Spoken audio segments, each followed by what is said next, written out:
आशुतोष शशांक शेखर चंद्रमौळी चिदंबरा, कोटि कोटि प्रणाम शंभु, कोटि नमन दिगंबरा, कोटि नमन दिगंबरा, कोटि नमन दिगंबरा.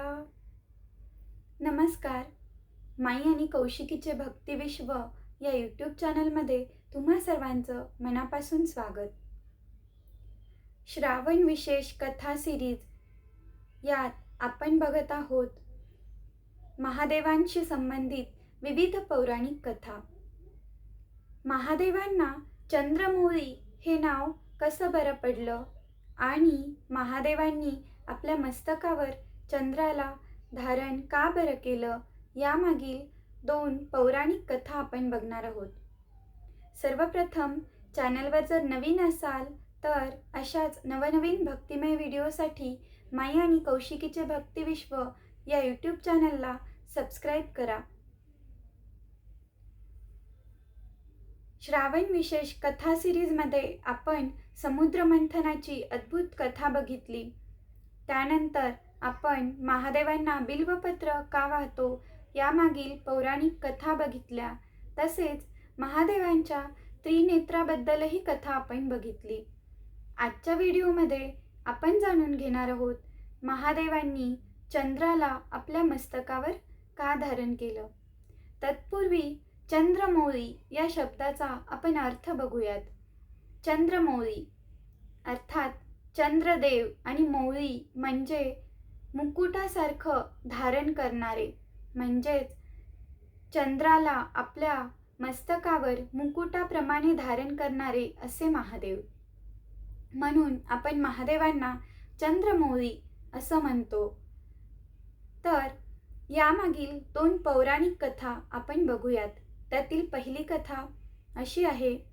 आता समुद्र मंथन, देव आणि दानव यांनी अमृत मिळवण्यासाठी समुद्र मंथन केलं होतं आणि त्यात आपण बघितलं की हलाहल नावाचं जे विष होतं, वासुकी सर्पाच्या पोटातून निघालेलं अत्यंत भयंकर असं विष, सृष्टीच्या रक्षणासाठी महादेवांनी कसलाही विचार न करता ते प्राशन केलं. परंतु त्या विषाचा प्रभाव इतका भयंकर होता की महादेवांचं संपूर्ण अंग लाही लाही होत होती आणि त्यांना पूर्ण असा ताप भरला होता. त्यांचं अंग पूर्ण पोळत होतं त्या विषाच्या परिणामामुळे. आणि मग सर्व देव चिंतित झाले की आता काय बरे करावे, महादेवांचा हा जो ताप होता शरीरातील तो कसा कमी होईल. आणि मग चंद्रदेव जे स्वतः शीतलता देणारे आहेत, शीतलता प्रदान करणारे देव आहेत, त्यांनी महादेवांना विनंती केली की महादेवा, तुम्ही मला तुमच्या मस्तकावर धारण करा, म्हणजे मग माझी छाया तुमच्या शरीरावर पडेल आणि मग विषाच्या प्रभावाने जो ताप आला आहे तो ताप कमी होऊन तुमच्या वेदना कमी होतील. परंतु महादेवांनी त्यांचं काहीच ऐकलं नाही आणि महादेवांना अत्यंत असह्य अशा वेदना होत होत्या त्या विषाच्या प्रभावामुळे आणि ताप प्रचंड वाढत होता. मग हे सर्व बघून सर्व देवी देवता हे चिंतित झाले आणि त्यांनी महादेवांना विनंती केली की तुम्ही चंद्रदेवांना आपल्या मस्तकावर धारण करावे. आणि मग सर्व देवी देवतांच्या विनंतीप्रमाणे महादेवांनी आपल्या मस्तकावर चंद्रदेवांना धारण केले. आणि मग त्या दिवसापासून महादेवांना चंद्रमौळी असं संबोधू लागले. म्हणूनच आपणही महादेवांना चंद्रमौळी असंही म्हणतो. आता बघूयात दुसरी एक पौराणिक कथा. प्रजापती राजा दक्ष याच्या 27 मुलींचा विवाह चंद्रदेवांशी झाला होता. आता त्या 27 कन्या म्हणजे 27 नक्षत्र. परंतु त्या विवाहात प्रजापती राजा दक्षांनी सांगितलं होतं की माझ्या सर्व मुलींसोबत चंद्रदेवांनी अगदी समान व्यवहार करावा. चंद्रदेवांना मात्र या सर्व जणींमध्ये रोहिणी नक्षत्रावर विशेष प्रेम होतं. आणि मग हे पाहून बाकीच्या 26 कन्या ह्या चिंतित झाल्या आणि मग दुःखी होऊन त्या आपल्या पित्याकडे म्हणजेच प्रजापती राजा दक्षांकडे चंद्रदेवांची तक्रार करायला गेल्या. आणि मग त्यांची तक्रार ऐकताच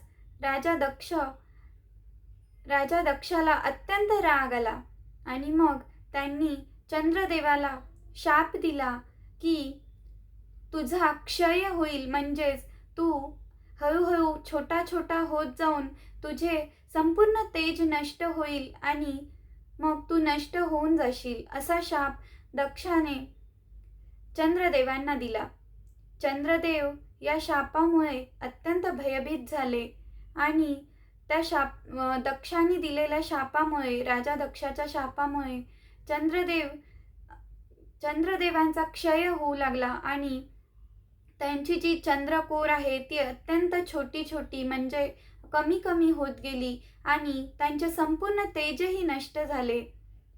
मग एकदा नारद मुनींनी चंद्रदेवांची ही अवस्था बघितली आणि नारद मुनींनी चंद्रदेवाला सांगितले की यातून मुक्त होण्यासाठी तुम्ही महादेवाला शरण जा, कारण महादेवच तुम्हाला यातून तारून नेतील, या संकटातून तुमचं रक्षण करतील.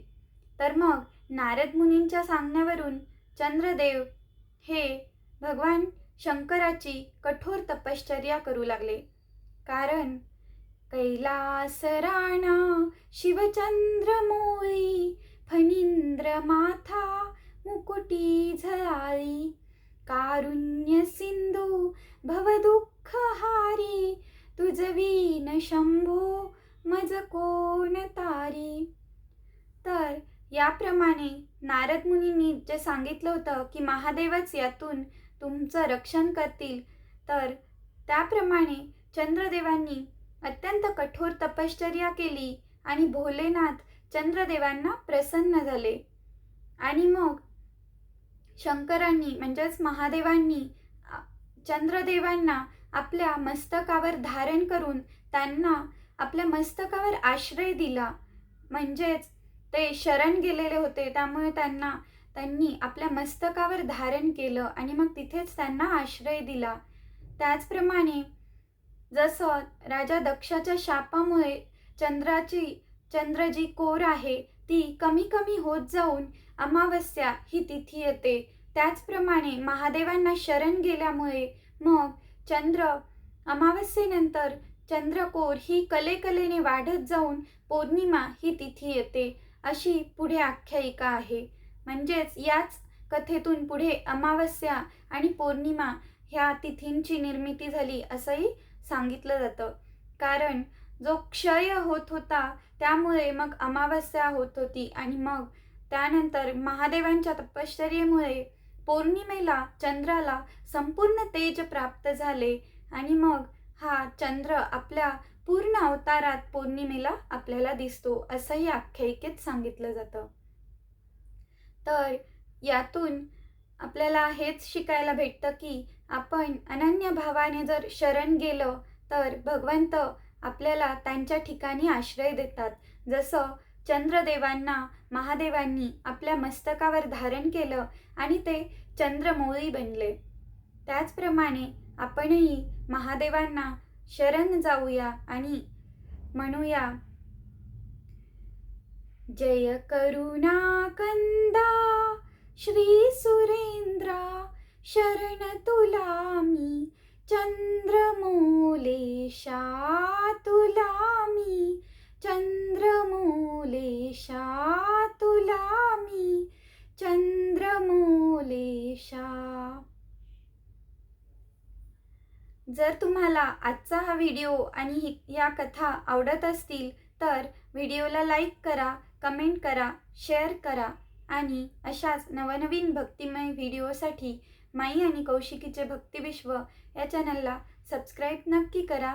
भेटूयात महादेवांच्या अशाच विविध कथेसह, अशाच नवनवीन भक्तिमय व्हिडिओसह. तोपर्यंत ओम नमः शिवाय.